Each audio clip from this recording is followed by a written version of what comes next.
Generally ఎవరన్నా పెద్దవాళ్ళు వయసులో ఉన్న పెద్దవాళ్ళు ఎవరన్నా ఇంటికి వస్తే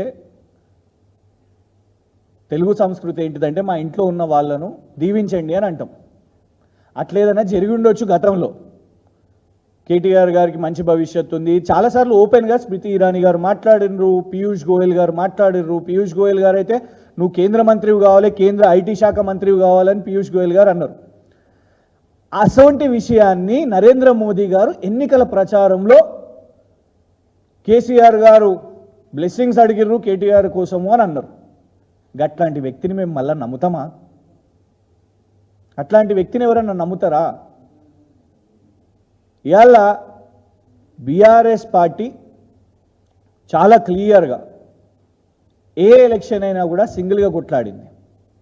కాంగ్రెస్తోని పొత్తు లేకుండే, తెలంగాణ రాష్ట్రం ఏర్పడ్డ తర్వాత భారతీయ జనతా పార్టీతో కూడా లేకుండే ఎప్పుడు అలయన్స్లో. కానీ ఇదే డైలాగ్ కొత్త ఏం కాదు. 2014 నుంచి రేవంత్ రెడ్డి గారు అదే ప్రచారం చేస్తున్నారు, బీజేపీ వాళ్ళు కూడా అదే ప్రచారం చేసే ప్రయత్నం చేస్తున్నారు, కలుసున్నారు అన్నట్టు. మరి ఎన్నో బిల్లులో కాంగ్రెస్ పార్టీ వాళ్ళు కూడా సపోర్ట్ చేశారు కదా. అసదుద్దీన్ ఓవైసీ గారు మాట్లాడుతున్నప్పుడు నేను 2008-9లో కూడా చెప్పినాని, మరి ఇదే సోయి ఎందుకు 2014 నుంచి 2023 వరకు అసదుద్దీన్ ఓవైసీ గారు కనబడలేదు? సో అసదుద్దీన్ ఓవైసీ గారిని పెద్దగా మేము ఎవరో రాసిరు కదా అని దానికి రియాక్ట్ అయినరు. ఈ పరీక్ష కేసీఆర్ గారికి ఇప్పటి నుంచి కాదు, తెలంగాణ ఉద్యమ సమయంలో కేసీఆర్ గారిని నువ్వు తెలంగాణ అనేవే కాదు అనేటోళ్ళు కూడా ఉన్నారు. తెలంగాణ కోసం కొట్లాడిర్రు, తెలంగాణ రాష్ట్రం సాధించారు. ఈ అగ్ని పరీక్ష అనేది ఎప్పుడూ పెడుతూనే ఉంటారు వీళ్ళందరూ కూడా. అందరూ కలిసికట్టుగా అయ్యి కేసీఆర్ గారి సిన్సియారిటీకి క్వశ్చన్ పెడతారు. కానీ కేసీఆర్ గారు అసదుద్దీన్ ఓవైసీ గారికి జవాబుదారా? భారతీయ జనతా పార్టీకి జవాబుదారా? రేవంత్ రెడ్డి గారికి జవాబుదారా? కాదు కదా. అసదుద్దీన్ ఓవైసీ గారి కంటే ముందు తెలంగాణ స్టాండ్ తీసుకున్నది కేసీఆర్ గారు. నరేంద్ర మోదీ గారి కంటే ముందు స్టాండ్ తీసుకున్నది కేసీఆర్ గారు తెలంగాణ గురించి.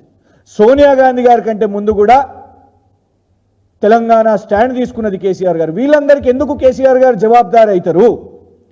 కేసీఆర్ గారు జవాబుదారు అంటే కేవలం తెలంగాణ సమాజానికి, తెలంగాణ రాష్ట్ర ప్రజలకు. అండ్ ఏ ఎలక్షన్ పోయినా ఇదే కేసీఆర్ గారి ముఖంతోని, కారు గుర్తుతోని మాత్రమే పోయినాం. ఇన్ ఫ్యూచర్ కూడా అదే వెళ్తాం. అలాంటి స్టేట్మెంట్స్ని దయచేసి సీరియస్గా కూడా ఎవరు తీసుకోవద్దు. రాజకీయంగా ఎట్లా డ్యామేజ్ చేయాలి, దాంతో మాకు అర్థమవుతున్నది ఏంటంటే బీఆర్ఎస్ ఇంకెంత బలంగా ఉందో చాలా స్పష్టంగా కనబడుతున్నది. డే 1 నుంచి బీఆర్ఎస్ ఖతమైంది అని గొంతెత్తి చించిన కేసీఆర్ గారి పేగులు మెడలేసుకుంటాం, కేసీఆర్ గారిని బొందబెడతాం అని మాట్లాడుతున్న రేవంత్ రెడ్డి గారికి కూడా బీఆర్ఎస్ ఎమ్మెల్యేలు కావాలి. సో ఆ అలయన్స్లు విషయం మీద పెద్దగా అసదుద్దీన్ ఓవైసీ గారు మాట్లాడినా, ఇంకెవరు మాట్లాడినా కూడా దాంట్లో సీరియస్నెస్ లేదు. అట్లాంటిదే ఉంటే కవిత గారు ఎప్పుడో వచ్చేస్తుండే బయటికి.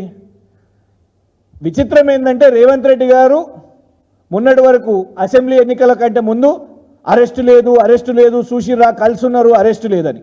దాని తర్వాతనేమో చూడండి బెయిల్ వస్తుంది, కలిసిపోయారు బెయిల్ వస్తుందని. ఇప్పుడు ఏం మాట్లాడతలేరే? మరి అరెస్టు కూడా అయిపోయారు, బెయిల్ కూడా రాలేదు. అరవింద్ కేజ్రీవాల్ గారు జైల్లోనే ఉన్నారు. వారికి పాపం కోర్టు తీర్పులు వచ్చినా కూడా మళ్ళీ అడ్డంకులు వస్తున్నాయి. కవిత గారు కూడా అక్కడనే ఉన్నారు.